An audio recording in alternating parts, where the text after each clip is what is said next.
This topic was suggested to me by a pet owner, and the topic of Apoquel and food and immune system. And it is a common prescription I see in practice almost every day. So, if we've not had a chance to meet, and this is your first time watching a YouTube or listening to this podcast, I am Dr. Bamonti. I've been a veterinarian for 11 years.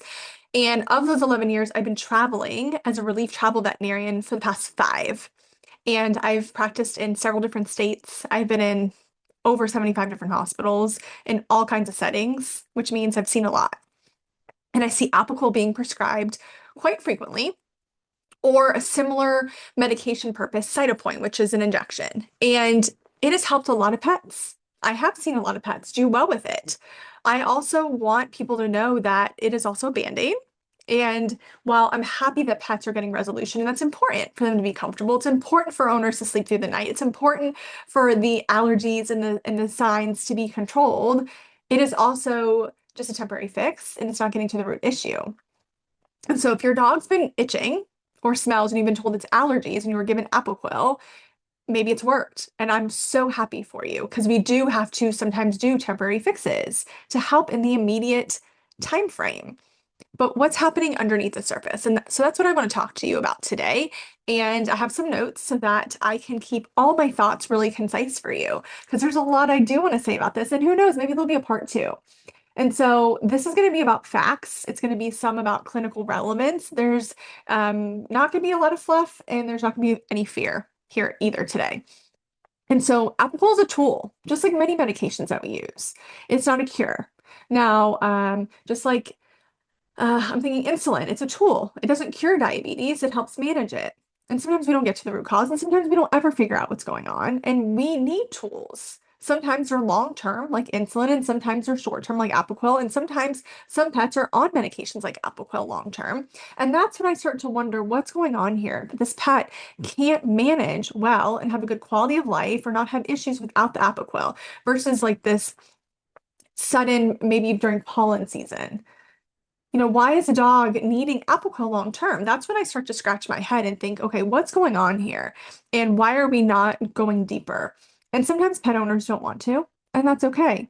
Us as veterinarians, we should offer that to them and help them see that.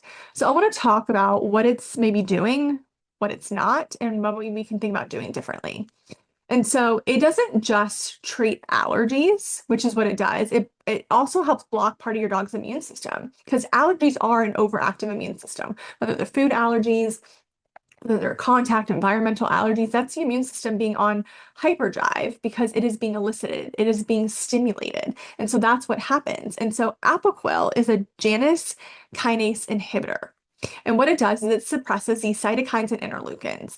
And that's what causes the itch and inflammation, or these cells that circulate. And they're also involved in the immune system.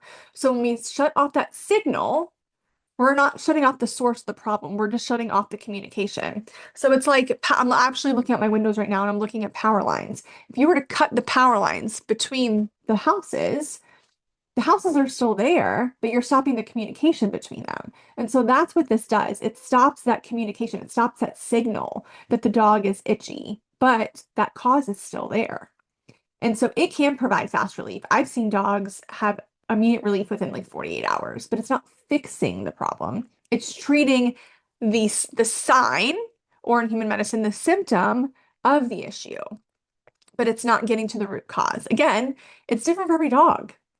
But I get suspicious when a dog who goes off of it immediately has issues and it's on it almost year round. That's when I'm like, okay, there's a bigger problem here. Can we solve it? And so short term, it can be very helpful for crisis management, right? So your dog doesn't get a hot spot, or maybe your dog has gotten a hot spot and got it. So your dog doesn't chew themselves raw. So your dog doesn't scratch themselves raw. Super important for us to do that. Or for their ear issues, anal gland issues, absolutely. But for the long term, it can sometimes be associated with immune suppression. It can sometimes be, they can potentially, when your immune system is a little suppressed, or sometimes majorly suppressed, and it is different dog to dog, then we are potentially setting up our patients for infections, maybe cancers. So it's just something to be aware of. It's something to be discussed on these long-term usages. I'm not saying don't use it. And I'm not saying if your dog has been doing great on it long term. I also think we need to talk about the flip side. And when the flip side is if your dog is on it long term and needs it long term, there's a root cause here. And we're just cutting the power lines between the houses, but the houses are still there. And so I see it in consults. I see it face to face with dog owners quite frequently, recurring ear issues, chewing of the feet, the Frito smell, paw licking, even despite the Apoquel, or maybe there's still some issues. And maybe for some of these dogs, I've seen that they've had skin infections or ear issues. And while they're on the Apoquel, they went from having these issues maybe 4 or 5 times a year, maybe they're 2 times. That is a big difference. That means that dog is more comfortable. That means you're in the vet office less. So it's a win-win. I agree with that. I'm not denying that. Sometimes they have gut issues, soft poops, sticky farts. Sometimes there's behavioral issues. And so it's not always environmental allergies. And I think it's very easy for us to blame the environment. It's very easy for us to want to lean on Apoquel. And it's because it has worked for so many dogs. And so many owners are happy. They're like, I'm sleeping through the night. My dog is sleeping through the night. The coat looks better. Oh my gosh, I can notice a difference. And here's a really cool thing that I've seen with dogs with skin issues is when you improve them, oh my gosh, the quality of life that improves. I've seen owners be like, they're playful again and they're happy and they're eating better. So it's important in the short term to help the relief. But when we're using things like this long term, that can be used long term, but were they designed for long term use? Or were they designed to cut the signal between the houses, but the houses are still there? And so it's not always environmental allergies. When it's consistent, I start to think of, are there gut imbalances? Whether it's dysbiosis from antibiotic use, kibble food, ultra processed kibble food that is all we've been fed with ultra processed treats, medications that affect the gut microbiome, the dysbiosis, that bacteria community where it's just not the right population of good bacteria and it's not the right population of bad bacteria because we want the right populations of both. Because imagine if you have too much bad and not enough good in anything that's not good. And you can also have not enough, or you can also have not bad present, but also not enough good. And so gut imbalances, food triggers, so not just true allergies, but sensitivities, things that cause inflammation, certain ingredients, vegetable oil, maybe for some dogs it's wheat, maybe for some dogs it's poultry or beef, where it's not a true allergy, but they're sensitive to it. Preservatives, BHA, BHT, those are possible issues as well. Detox overwhelm, when the body can't detox, when the liver can't support the detox process. Is it because of our environment? Is this dog exposed to a lot of toxins in the environment? Whether maybe pesticides in their own yard, and then if you walk them, the pesticides, their herbicides that they're exposed to, household cleaning products. Do they eat and drink out of plastic? The preventions that they're on, again, I'm not saying these are bad, but are we overwhelming their body because they're exposed to all of this stuff and they can't detox or they can't keep up with detoxing? So it shows up in the skin. Nervous system and chronic inflammation. Is there a gut-brain dissignaling going on? Inflammation from other conditions, them being overweight. Oh, being overweight is a very inflammatory condition. Is that setting up for skin issues? Because once you have a bonfire, it just takes a little bit of gasoline and then your bonfire is bigger, right? And so when your pet is overweight, that's a bonfire. And then you add a skin issue, oop, now we've had gasoline. Environmental exposures, absolutely. And there can be contact allergens too. In fact, just today I examined a dog who got tore up, poor thing, by mosquitoes. This dog is so allergic. That's a contact allergen. It's an insect bite sensitivity. Certain grasses, if dogs, I've seen dogs that they can handle certain grasses, but other grass types they can't. Certain weeds. And so sometimes it's environmental allergies, but sometimes it's deeper. Sometimes it's the gut. Sometimes it's they can't detox properly, and so it's showing up in the skin. Sometimes it's a food trigger. And so how can we make progress? And sometimes that is using the medication, but also thinking about long term. So maybe a diet that is lower in inflammation. We're ditching the seed oils. We're ditching the vegetable oil. We're ditching the canola oil. We are doing less processed forms of food, whether that is all the time or part of the time. Because here's a plug. Here's a spoiler alert. Here's a jump scare, as the kids say, is that it doesn't have to be all or nothing when you feed your dog. It doesn't have to be, well, I can't afford to do fresh food, so I'm not going to do any fresh food. I'm going to be the one to tell you it doesn't have to be all or nothing.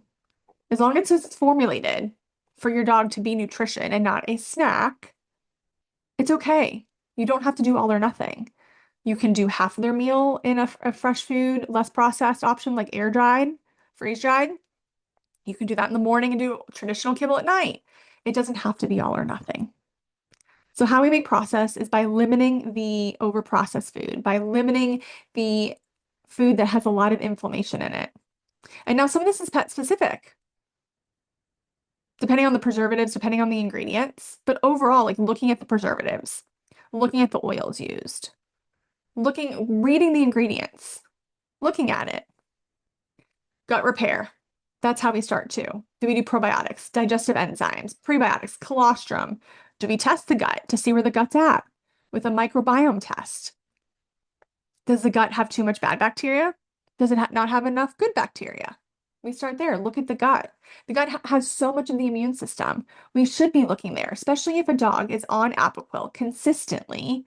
What is going on with that gut? And then also thinking, okay, what may have set this up? Is it the ultra processed food? Is it persistent antibiotic use, especially without probiotics? Helping the liver detox. Do we need to does this dog need help supporting with liver detox? Do we need to do some supplements that help with that maybe have some milk thistle in it or some silymarin? What does that look like to help this dog detox its pathways? And I'm going to tell you right now, I want to invite you that if you were looking for a resource like this, you're like, tell me more. And you're like, if I just had something I can read, I want to invite you to download The Truth About Dog Food. It's a resource I created for a dog parent like you who wants a resource, isn't really at a point where you want one-on-one support, or maybe you're not sure and you're like, you know what, I think I would like to read a little bit more and then I decide. I want to invite you The Truth About Dog Food. It is super affordable. It's probably the same as or cheaper than I don't know, drink at Starbucks. I don't drink coffee, but I feel like a lot of people do. It's probably worth like 2.5 gallons of gas. It's very affordable. And so I want to invite you to that. The link to that will be below this, where you can access that. If you're like, you know what, I love a resource, but I need someone like you to talk to me about my dog one-on-one. I want to talk about their diet. I want to talk about their nutrition. I want to talk about supporting them through their lifestyle and supplements. I want to invite you to schedule a one-on-one nutrition consultation where it's nutrition, it's a little bit of lifestyle. We talk about that. We take a deep dive in what your dog is eating, but we don't just spend the time doing that. You will leave with an action plan on what that looks like for you and recommendations. So going back to detoxing liver support, maybe some natural itch relief. Do we doing omega-3 to help with inflammation control and help the skin barrier? Are we doing quercetin, which is like nature's Benadryl? About mushrooms for immune support? Are we doing topical sprays where we're trying to avoid the whole general system? We definitely want immune support and immune balance, not just suppression. So how can we support the immune system if we are going to use medications like this? And I get for some dogs, owners are like, I am so scared to come off of this because it's the only thing that's working right now. Great. Okay, use it. But also let's support your dog's detox pathways. Let's support their inflammation. Let's support their immune system. And we can do that with nutrition and supplements. And then taper the plan if possible to see what is on the lowest effective dose that we can do for this dog. So that way we are exposing them as little as possible by altering that immune system as little as possible. You're not wrong for saying yes to Apoquel. You're not wrong for being like, it is working for my dog and I'm so scared to change. I get it. I also really value finding what works for my dog and keeping with it. I totally understand. I also want you to have all the information. It's really important. This isn't about guilt. This isn't about right or wrong. It's about getting curious. It's about knowing your options. It's about knowing how you can truly support your dog. Relief is possible. And it just sometimes requires looking deeper. Sometimes it requires going wider with what you're doing for them. So if your dog's on Apoquel and you're wondering what else is possible, book that one-on-one nutrition consult or grab The Truth About Dog Food. And I encourage you to share this episode with a pet parent who's been told there's no other option. And this is it.